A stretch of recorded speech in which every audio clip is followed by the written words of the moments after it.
ACH8616, processos patológicos, Zika.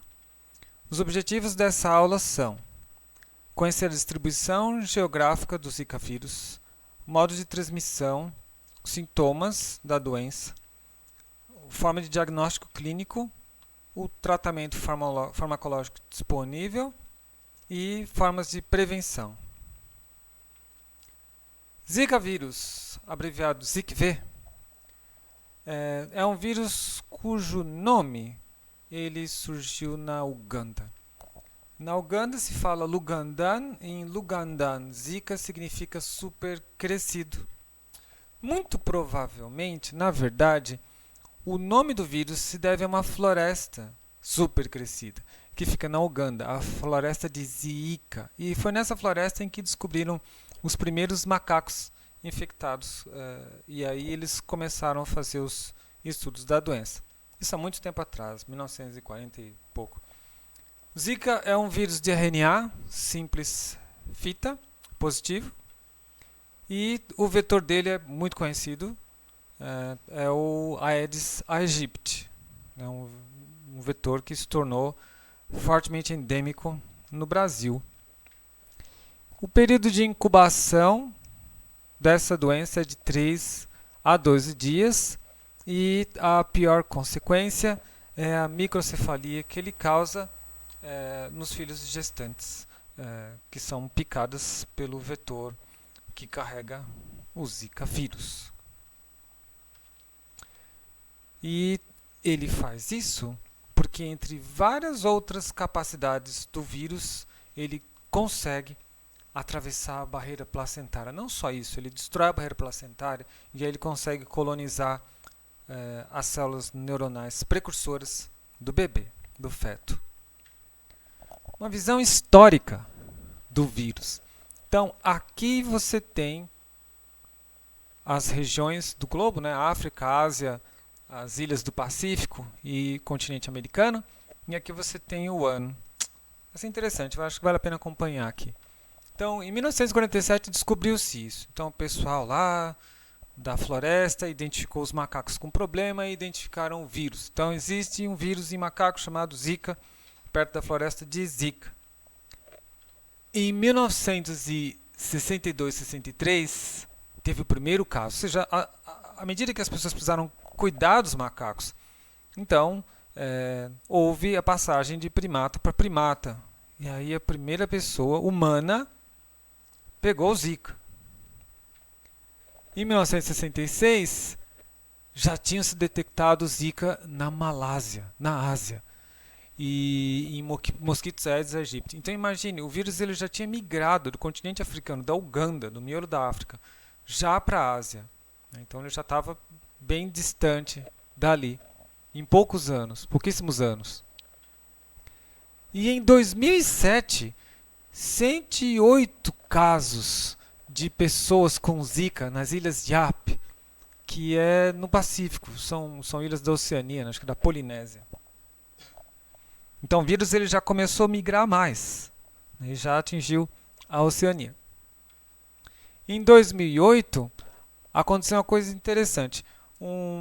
Uma pessoa dos Estados Unidos, do estado do Colorado, né, ela, de alguma forma, suspeitou-se que logo ela, ao retornar do Senegal, ela transmitiu Zika. Mas nos Estados Unidos não tinha Zika ainda.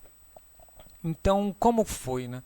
Foi aí que surgiu a primeira hipótese de que o Zika ele pode, de certa forma, se incubar no organismo e transmitir por via sexual. Depois mostrando-se que, de fato, ele é secretado juntamente com o sêmen, né? Então, ele infecta e reside nas gônadas masculinas. 2013, 2014, Polinésia Francesa.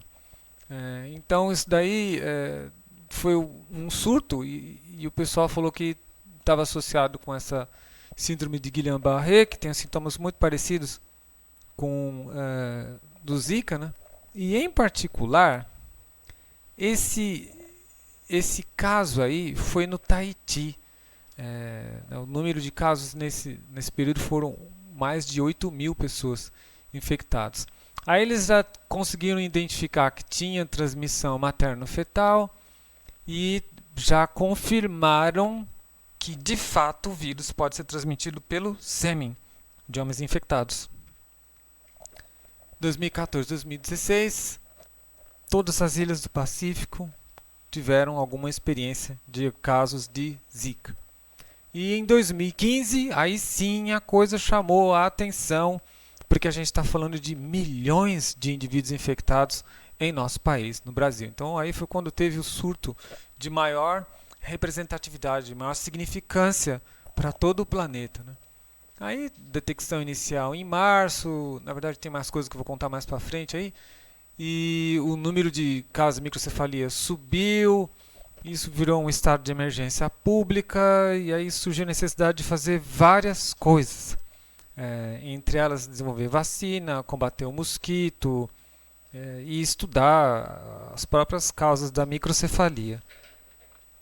2015, eu imagino que aí foi do Brasil, né? O Brasil tem muito contato com as Ilhas Cabo Verde, então o negócio estava retornando para a África agora, né? Então imagina, ele saiu da África, pegou a Oceania, chegou no Brasil, voltou para a África de novo. Deu a volta ao globo, o vírus. 2016, um novo surto em Singapura e na Tailândia. E depois de chegar em Cabo Verde, teve um novo surto em Guiné-Bissau, agora na África continental. Cabo Verde é África insular. Depois estabeleceu-se o link entre Zika e a síndrome de Guillain-Barré. Em 2016, a OMS declara o Zika como um problema de saúde emergencial. E aí resolveu-se tomar uma série de medidas, né? Porque já tinha acontecido o quê? A transmissão nos Estados Unidos. É óbvio, né? Os Estados Unidos ele acaba liderando muito dessas coisas e começou a pressionar. E aí nessa época eles também detectaram que havia transmissão hematogênica, havia transfusão de sangue, e que isso estava associado a defeitos, não só, né, a microcefalia, mas outros defeitos relacionados ao nascimento. E aí, mais um outbreak na África, dessa vez em Angola. Lembre-se, Angola é um país que fala português, então pode ser porque brasileiros foram para lá e levaram pessoas infectadas, né, com vírus. E aí em 2017 começou a cair. Entrou em declínio o surto do vírus. A gente vai ver isso em mapas. Então entrou em declínio o surto do vírus mundial. Isso é ruim. Se você quer desenvolver uma vacina, você quer que o negócio esteja ali, né, fervoroso para você fazer os testes clínicos com um grande número de casos, né? Já está mais difícil. Então, em 2018, veio um surto na Índia e, de repente, nesse período aí, um pouco depois desse período, o nível de circulação de pessoas com anticorpo aí reduziu bastante e já ficou difícil dar interesse para quem está querendo fazer dinheiro com isso, as empresas, né, em desenvolver vacinas. Mas ainda tem pesquisadores envolvidos nisso, né? O problema é chamar a atenção das empresas, né?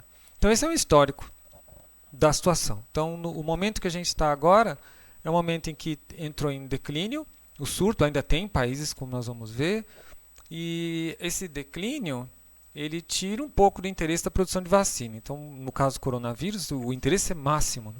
Ainda não sequer tem a vacina. Mas para o Zika, o interesse se perdeu. É óbvio que tem que se raciocinar aí que o coronavírus ele já foi caracterizado há muito tempo, né? Teve a SARS, teve a MERS, e esse interesse ele só foi aumentar quando teve algum efeito sobre a economia, né? Bom, a história toda, então da África o Zika ele foi para a Ásia, da Ásia para a Oceânia, da Oceânia para outras ilhas do Pacífico, chegou ao Brasil. Provavelmente brasileiros que foram para o Tahiti, para a Polinésia Francesa, para as Ilhas Cook, onde teve mais 40 casos, né, em 2014. Esse pessoal veio para cá, daqui para as Ilhas Cabo Verde, que fica aqui, e voltou a infectar outros países da África. Então, retornou para a África o vírus. Mas ainda está disperso pelo mundo, porque o mosquito existe aí. Transmissão. Picada de Aedes aegypti infectado. Então, no fim, fica claro que a grande ameaça... Claro, o vírus causa a doença, causa microcefalia, mas a grande ameaça aí é a grande população de Aedes aegypti, que precisa ser controlada, né? Que causa mais doenças, não causa só zika, causa chikungunya, febre amarela, dengue. Outro tipo de transmissão. Na época, eu peço desculpas aí, enfim, não preciso pedir desculpas, mas enfim, esse slide aqui fala que o risco é baixo. Acredita-se isso, mas as evidências mostram que não é tão baixo assim. O que eu quero dizer? O que eu quero dizer é o seguinte: isso daqui é o extravasamento do Zika no sêmen de homens sintomáticos. Eu detecto a presença do vírus por RT-PCR. Aqui é a proporção de partículas positivas, e aqui eu tenho várias idades, né? 20 anos, 30, 40, 50, 60. Então, o que você vê aqui é o tempo zero é quando é detectado os sintomas, e aí você vê a quantidade de sêmen infectado ao longo do tempo. Então, coletou-se sêmen dessas pessoas. Você vê que o sêmen ele vai ficando cada vez menos infectado e leva mais ou menos 1 ano, 300 dias, para depurar completamente. E isso daqui é uma associação entre o número de ejaculações por semana, em 7 dias, né? E o quanto que se reduz. Então, para o homem que ele não tem ejaculações na semana, a velocidade de depuração é lenta, e com 300 dias ele já está praticamente sem o vírus. Mas para pessoas que têm práticas de 12 ejaculações por semana, então você consegue depurar o vírus em 100 dias. Né? Em 100 dias, a probabilidade de ter zika no sêmen é muito baixa, então com 200, então a segurança seria maior nesse indivíduo que atendeu essa prática.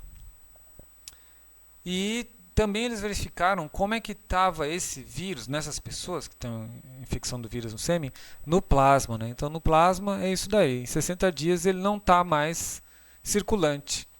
Mas ele está lá, alojado no sêmen, como a gente viu na figura anterior. E na urina, da vesícula seminal, pode seguir pela uretra, né? Na urina ele não fica lá. Então, de fato, ele só vai ser secretado no sêmen. Ele não é secretado na urina após 60 dias. Né? Então, isso aqui é mais ou menos o período em que o vírus ele é eliminado pelos anticorpos. Né?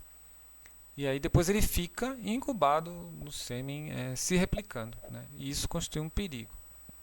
Então no sangue, para transfusão de sangue, para que serve isso? Né? Se eu estou falando em transfusão de sangue, após 100 dias essa pessoa já pode voltar a doar sangue. Né? Mas ela, por exemplo, não poderia doar sêmen para clínicas de fertilização. Transfusão sanguínea. Então, a gente já viu aí até o período. Né? Após 60 dias da detecção, a pessoa pode retornar a isso. Mas durante esses 60 dias após a infecção, não é possível, transmite. Durante a gravidez, sim, o mosquito pica a gestante e ele se distribui pela circulação e consegue infectar a placenta. Embora haja partículas virais no leite materno, isso já foi demonstrado, não tem nenhuma evidência de que isso transmita o vírus para o bebê. Em geral, micro-organismos, quando descem no trato gastrointestinal, eles são digeridos, né? Muito ácido. Como é que se descobriu a associação entre Zika e microcefalia? Essa história é curiosa. Teve uma turista da Eslovênia, não sei se foi para o Rio Grande do Norte, Paraíba, no Nordeste, e ela voltou. Quando ela voltou, ela soube do surto aqui no Brasil, ficou muito preocupada, né? E resolveu fazer análises, e o pessoal viu que de fato era uma criança com microcefalia. Então ela resolveu interromper a gravidez e a criança foi doada para estudo científico. Então isso aqui são análises das amostras do cérebro dessa criança. Então aqui eu tenho, isso aqui é um corte de tecido neural, né? Então eu estou dando um zoom nessa célula. Aí você vê aqui, tá vendo essas bolinhas aqui? Isso é a imagem por microscopia eletrônica, são partículas virais. As setas apontam os vírus. Ó. Tem um aqui, eles estão repletos aqui, na célula. Essa célula também, você consegue ver partículas aqui, né? E aqui ele está apontando uma partícula individual do vírus. Né? Então, quando eles fizerem esse ensaio, eles viram, tem alguma coisa ali, certo? Tem alguma coisa que tem esse tamanho que sugere que seja uma partícula viral. Mas, como eu sei que é exclusivamente o Zika, eu tenho que fazer uma medição disso, né? E tenho que excluir outras coisas que também podem causar essa microcefalia na criança. Depois que eles identificaram essa partícula, com o ácido nucleico dela, eles tentaram descobrir de onde que veio isso. E isso daqui é a árvore filogenética do Zika. É um pouco antiga essa árvore, de 2016, mas é boa porque está relacionada com esse evento, né, inicial. Então aqui você vê, né, o vírus aqui, ela foi infectada mais ao norte da região do Nordeste. Mas esse vírus aqui, ele surgiu, essa cepa surgiu na Bahia. Então essa cepa KU527068. Aí, qual que é a cepa ancestral dela? Aí você vê aqui, ó, ela tem um ancestral com a cepa do Camboja e com essa cepa aqui, da Polinésia Francesa. Pode ver, Polinésia Francesa. Essa cepa aqui, ó, vamos lá. Essa cepa deu origem a todas essas daqui e a cepa da Micronésia. Essa daqui deu origem a essas outras e a do Camboja. Camboja lá na Ásia. E essa daqui deu origem a todas essas outras e da Polinésia Francesa. Então isso sugere que o nosso vírus ele veio de algum ancestral, no caso Micronésia, né, da Oceania. Alguém foi lá e isso acabou transmitindo. Então depois eles fizeram um teste de ácido nucleico por PCR para ver se tinha qualquer uma dessas doenças aqui, né? Então Zika, dengue, chikungunya, febre amarela, a febre do leste do Nilo e por aí vai. E viu que era só positivo para Zika. E mais importante, não era positivo para citomegalovírus, para o varicela, né, para varíola, no caso varicela zoster, negativo para rubéola, negativo para toxoplasmose, que são vírus que podem causar microcefalia. Então, as evidências foram bem sólidas. Aí veio um brasileiro que mostrou todo o ciclo de infecção, né? E isso permitiu bater o martelo e fechar essa história de que o Zika causava microcefalia. Qual o mecanismo patológico que leva à microcefalia? Bom, aqui a gestante ela é picada pelo mosquito. O mosquito ele consegue ter acesso à circulação e aí ele consegue infectar a placenta e da placenta ele tem acesso àquilo que ele quer, que são as células neurais progenitoras do feto. São ótimas células para a replicação do Zika. Então aqui é o mecanismo, né? Ele vem aqui, consegue infectar essas células das velocidades da placenta e pelo cordão umbilical ele acessa a criança. Então é necessário entender o que aconteceu aqui. A placenta é uma barreira, né? Então como que ele consegue transpor essa barreira? O que acontece é o seguinte, isso aqui é um detalhe dessas velocidades, né? Então isso aqui é tudo circundado por sincicitrofoblastos, né? E essas células, os trofoblastos, são um dos alvos principais do Zika, na placenta. Ele adora essa célula, então ele vai invadir isso daqui e tem acesso a isso. Ele tem proteínas que permitem fazer invasão disso. Daqui ele consegue ultrapassar os citotrofoblastos, ele também pode infectar essas daqui, mas onde ele quer mesmo é vir aqui, ó, nas células de Hofbauer, que são os macrófagos residentes, que protegem essa região aqui de infecção, certo? Essa é a função deles.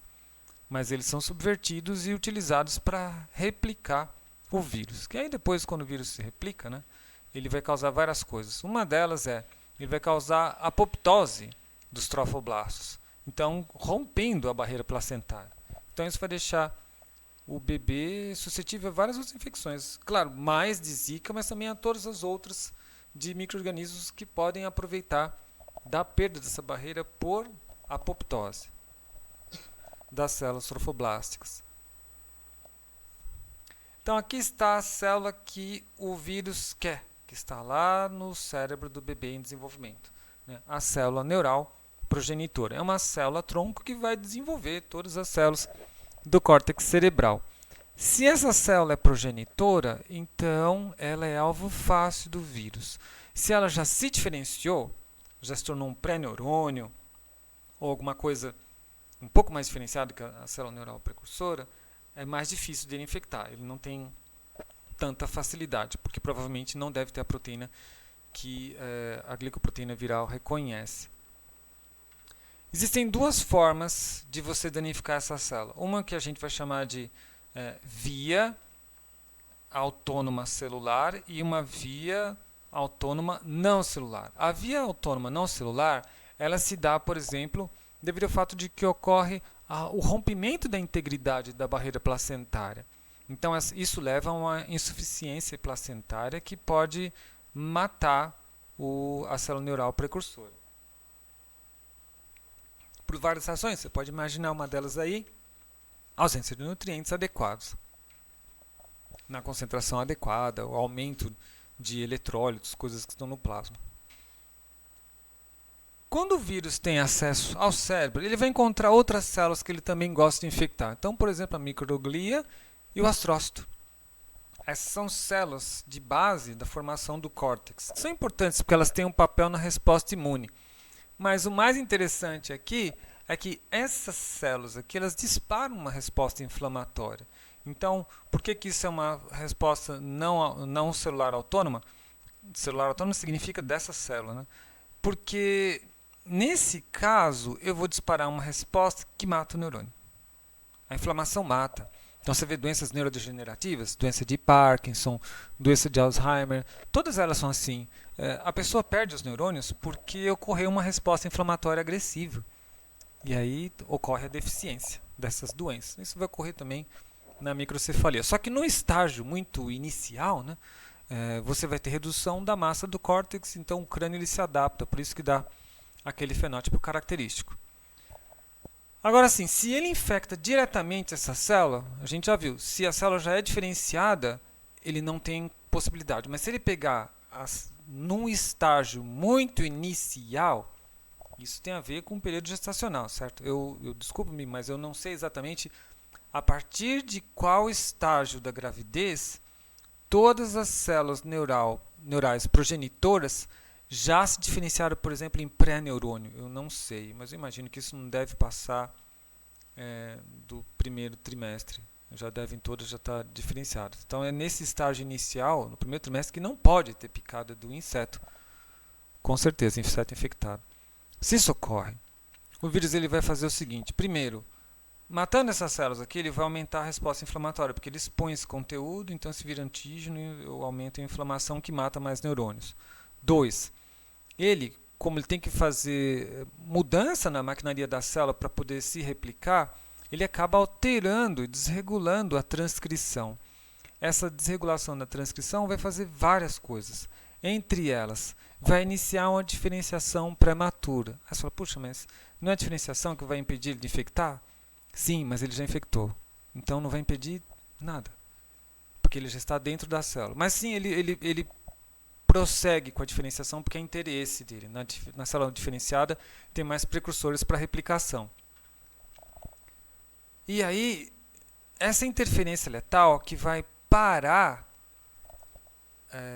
as células neurais que vão se replicar para colonizar e formar a rede neural na fase S, na fase de síntese, que é exatamente a fase que ele quer, a fase que tem maior número de precursores para replicação viral. Então ela não vai cumprir o ciclo celular e gerar uma grande rede. As que gerarem, elas morrem.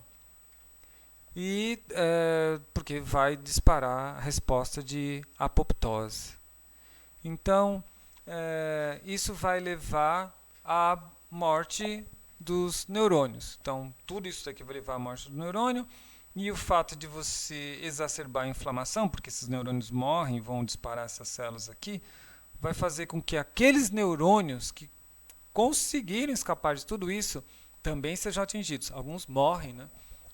Ou eles são perdidos ou eles se tornam disfuncionais, porque eles não vão formar a arquitetura adequada sináptica, né?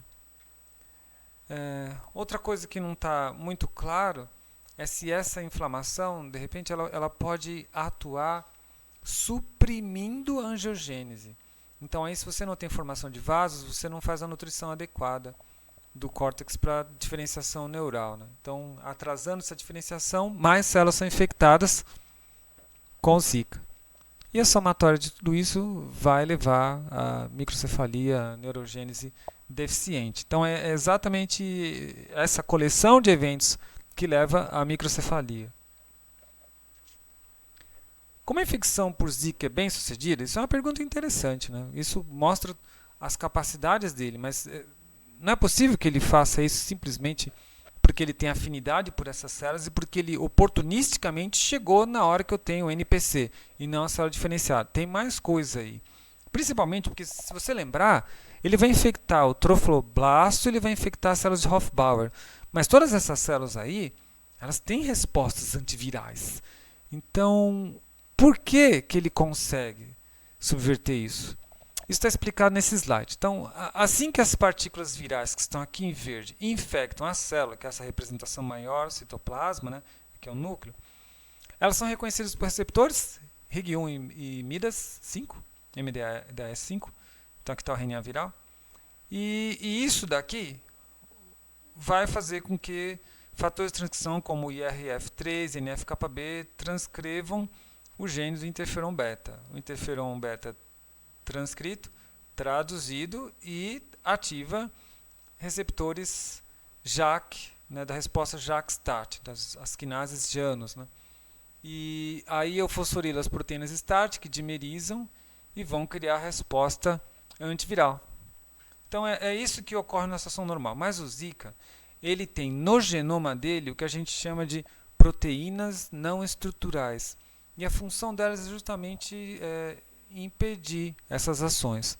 Então, a primeira delas, eu não posso deixar esse cara avisar que eu cheguei, que é o que ele vai fazer. Então, as proteínas não estruturais, NS1, 4A e 5, impedem a translocação de IRF3 e NF-κB, quer dizer, impede a ativação dessas moléculas para que elas, que são fator de transcrição, né, transcrever o interferon beta. No citoplasma, para os poucos RNAs que eu consegui de interferon beta transcrito, eu impeço a tradução. Então, o Zika ele consegue interferir na tradução disso, reduzindo a quantidade de moléculas. Eu preciso de um número X aqui para poder dar a resposta. Aqui, as moléculas ligaram, então eu vou criar a resposta. Então, as proteínas não estruturais NS3, NS2B, elas inibem a atividade quinase da Janus kinase, da quinase Janus. Então, não fosforila STAT1 e STAT2. Se fosforilar, nesse caso, ele não vai deixar dimerizar. Então, ele tem uma atividade que não dimeriza. E a forma dele fazer isso, dele impedir nessa dimerização, é que a proteína não estrutural NS5 se liga a STAT2 e degrada ela. Então, eu só vou ter STAT1 fosforilada, não tem STAT2. Então, não tem aquilo que completa a resposta. Então, são essas proteínas aqui que acabam prejudicando, né? Eu conheço um colega da UFMG que a contribuição dele foi justamente entender o trabalho dessas proteínas aqui e ele agora está desenvolvendo estratégias de bioinformática buscando fármacos para impedir essas vias aqui. Agora que a gente viu o processo patológico, vamos falar um pouco das coisas no macro, né? Sintomas: dor de cabeça, artralgia, então dor nas articulações, mialgia, dor nos miócitos, então vai dar dor muscular, conjuntivite, febre de 2 a 7 dias, mas essa febre é leve, o aumento de temperatura não é significativo, vômitos, prostração, edemas das extremidades e erupção maculopapular. Então, Erupção maculopapular, eu não sei se você consegue ver aqui, você tem uns levantamentos vermelhinhos aqui, que são essas erupções aqui. Então a pessoa com Zika ela tem exatamente esse tipo de fenótipo, de erupção. Né? Isso também vai ocorrer na chikungunya, como a gente veremos na próxima aula. Diagnóstico. Bom, tem esse diagnóstico clínico desses sintomas. Né? Então, a partir daí, vamos para um diagnóstico melhor que esse. Né? Então, ainda no diagnóstico clínico, você pode, por exemplo, perguntar às pessoas de onde você veio. Né? Então, a pessoa ela pode ter vindo de uma região de risco. Né? Agora, naquela época do pico, não faria sentido você fazer isso aqui no Brasil. Né? Se a pergunta no país onde está tendo a epidemia não é ilógico. Mas agora sim, como caiu, você pode perguntar isso daí e saber se de repente o sintoma é esse. E essa é uma ideia para você de como está a situação hoje no mundo. Então isso é onde está o Zika. São todos os lugares onde você tem surtos. Nós já chegamos a ter surto em toda essa faixa aqui. Que você pode ver que, em geral, né, vai pegar toda essa faixa abaixo do Trópico de Câncer, acima do Trópico Capricórnio. Toda a região tropical, que é onde o vírus, onde o mosquito consegue se desenvolver bem. Mas atualmente ele está aqui, embora a gente tenha reduzido bastante o número de pessoas. Né? Mas você vê que esses países aqui, ó, Guiné-Bissau, Angola, né, Cabo Verde deve estar por aqui, esses ainda são alvos. Né? Alguns países da Ásia, Malásia ainda, desde aquela época lá, ainda é alvo. E na América Central, né? Então aqui, por exemplo, Cancún, muitos lugares que as pessoas visitam, né? Ainda tem Aedes aegypti que pode ter o Zika. Esse mapa ele é atualizado, certo? Então, se você quiser saber, você tem que acessar esse site. Eu vou mostrar para vocês aqui. Então, esse é o site do Centro Europeu para Prevenção e Controle de Doenças. E deixa eu aceitar os cookies aqui. E aqui eles têm os mapas. Então, você pode ter mapas por regiões e você pode ter o mapa global. E você pode ter mapas que são temporais, então eles vão mostrar como que foi a distribuição disso ao longo do tempo. Então esse foi daqui que eu tirei esse mapa. Né? Então aqui você vê a distribuição nos últimos 9 meses. Então está por aqui. Então ainda tem. O Brasil é reconhecido como um país onde tem isso. Né? Então é sempre bom você acompanhar isso daqui, principalmente se você está conversando com uma pessoa que tem sintomas que se lembra disso daí, enfim. Enquanto a coisa está acontecendo no Brasil, é bom saber, e quando não acontecer também, porque você pode, através disso, inferir que a pessoa pode ser portadora da doença. Somando ao diagnóstico clínico e saber a procedência do indivíduo, faz-se RT-PCR de amostras para detectar o RNA viral. E se isso não for detectado, eu vejo pelo menos se a pessoa já teve contato usando anticorpos. Só que assim, às vezes, os anticorpos que o indivíduo produz, por ter tido contato com o vírus, eles dão reação cruzada com outros antígenos. Os antígenos, por exemplo, do vírus da febre amarela. Então, anticorpos podem não ser tão precisos, o RT-PCR é mais preciso. Né? O RT-PCR é o mais caro. Tratamento. Bom, nós não temos um tratamento. O que se tem é isso. Né?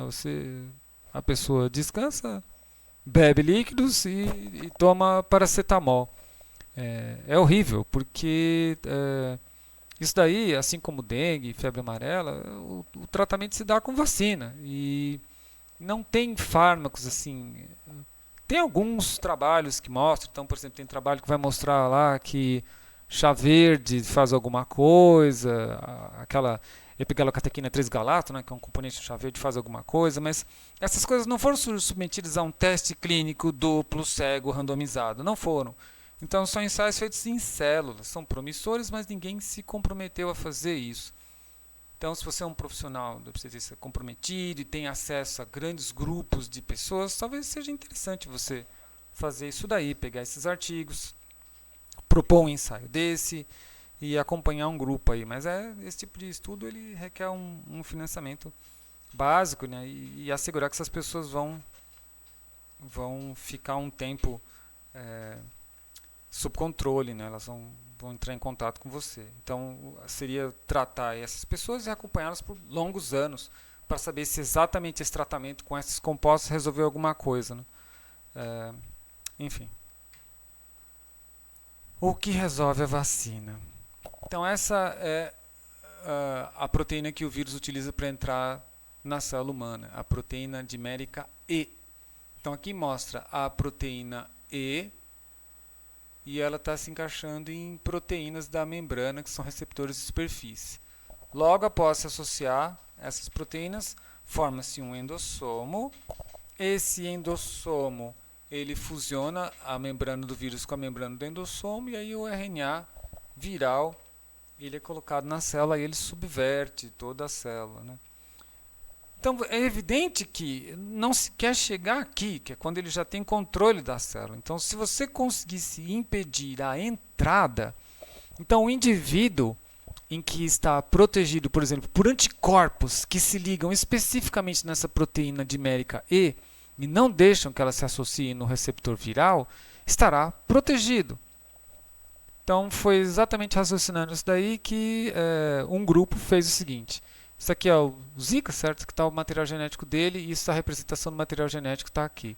Então ele tem uma região 5' não traduzida, essa proteína SP, proteína PR pré-membrana, a proteína E, que é aquela proteína dimérica, e a região não traduzida 3' e um poli-A. Então isso aqui é o RNA viral. Purificaram esse RNA e colocaram ele, né, extraído, purificado, em uma cápsula. Essa cápsula, entenda como uma vesícula. A gente chama de nanopartícula. Uma vesícula lipídica. Pronto. É uma bicamada lipídica, o RNA está lá dentro. Aí, essa é a minha vacina. Está pronto, né? E aí você consegue vacinar animais de experimentação. Então, eles fizeram inicialmente com o camundongo, Balb-C, e aí injetaram 30 microgramas desse material aqui no animal.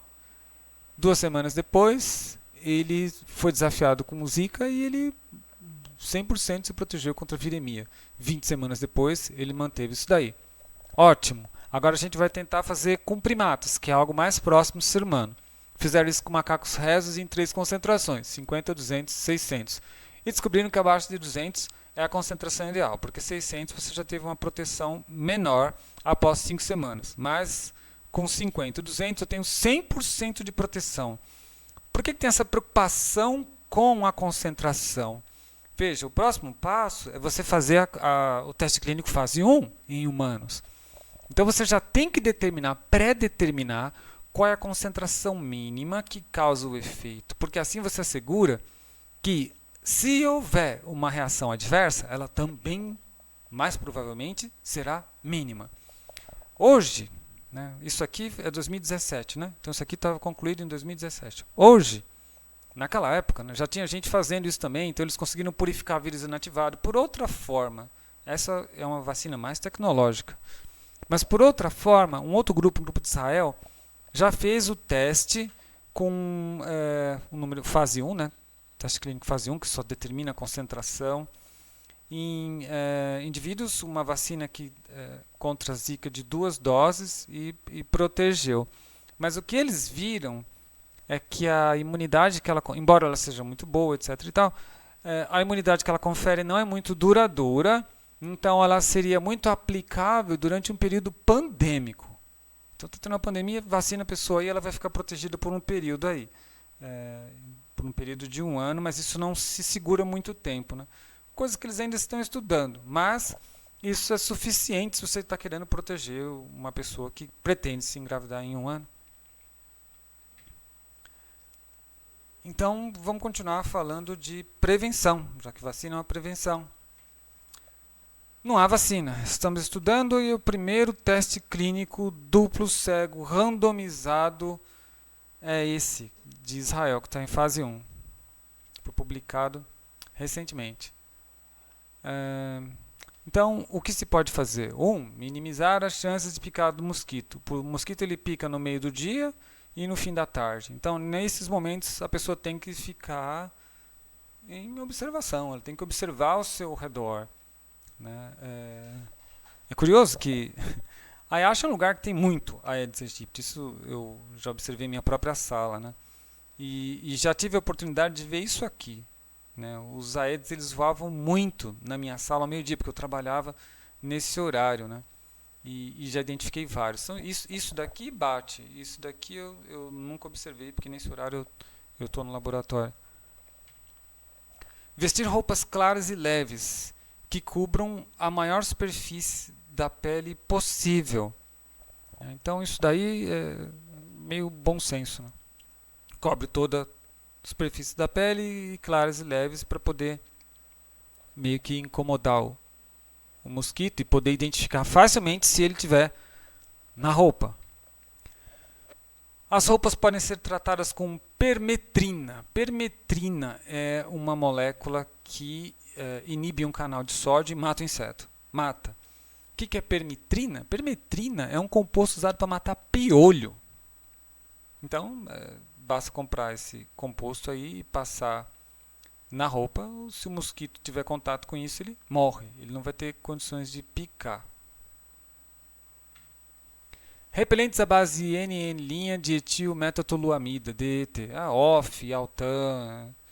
Bom, recentemente teve trabalho que mostrou que esses mosquitos eles estão se tornando mais tolerantes, né, a esses repelentes, então eu não confiaria muito. Mas nunca usar repelente à base de citronela, essas velas aí não servem para nada. Né? Tomar pílula de B12, complexo B, né, aquelas cápsulas, isso também não funciona. Isso é para pernilongo, não é para Aedes.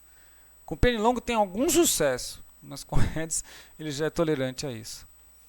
E saber se o parceiro ele retornou de uma área de risco. Se retornou, eu acho que esse número aí de 28 dias ele já alterou um pouquinho, né? O que eles estavam assumindo aí, na época que eu baixei esse artigo, em 2017, era que passou aquele período em que a pessoa já era IgG. Mas hoje, nessa aula, vocês aprenderam que não é isso. Então, por exemplo, se o cara quer transfundir, ele quer doar sangue, ele tem que esperar pelo menos 60 dias. Se o cara ele é homem e ele quer ter filhos, ele tem que esperar pelo menos um ano. Mas ele consegue reduzir isso para 100, 150 dias se ele tiver 12 ejaculações por semana, né? Para ativamente drenar as partículas virais que estão alojadas na vesícula seminal. Então, o que sobrou para nós, sobrou medidas que são muito fracas, né? Exceto essa daqui da permetrina que é mais ativa, né? Resumo. Distribuição geográfica do vírus é América Central, Sul, Polinésia Francesa. Ele ainda está lá, né? Está na Ásia também. Transmissão. Picada do mosquito Aedes aegypti por sexo. A gente viu que o homem ele secreta no sêmen. Transfusão de sangue. Sintomas: dor de cabeça, artralgia, mialgia, conjuntivite, febre leve, vômitos, prostração, edemas das extremidades, erupções maculopapulares. Diagnóstico clínico, o ideal é RT-PCR, porque aí você exclui mesmo. Por anticorpos você vai ter relação cruzada com o antígeno da febre amarela. Tratamento. O tratamento, ele infelizmente é só sintomático, ele não é um tratamento de verdade. E vários, para quem tem interesse, eu até envio, vários artigos científicos mostram que algumas moléculas aí teriam potencial para isso. Mas ninguém fez teste clínico, né? É óbvio que isso tem que ser feito de forma muito séria. Não pode ser feito como, por exemplo, muitas pessoas tentam pressionar esse uso da hidroxicloroquina. Né? Enfim, Só o teste duplo cego com um placebo aleatório responde essas coisas. Prevenção, bom, tem que ficar de olho nos hábitos do mosquito, de olho no mosquito. Tratar as roupas com permetrina é muito bom, porque mata o mosquito. E esses repelentes não confie muito, embora seja o que tem de ferramenta. Bibliografia. Olha, se você quer ler um trabalho que te dá uma situação boa em relação ao Zika, sem dúvida esse daqui, ó. Zika Virus Infection After the Pandemic. Então ele vai dizer exatamente qual é o cenário atual.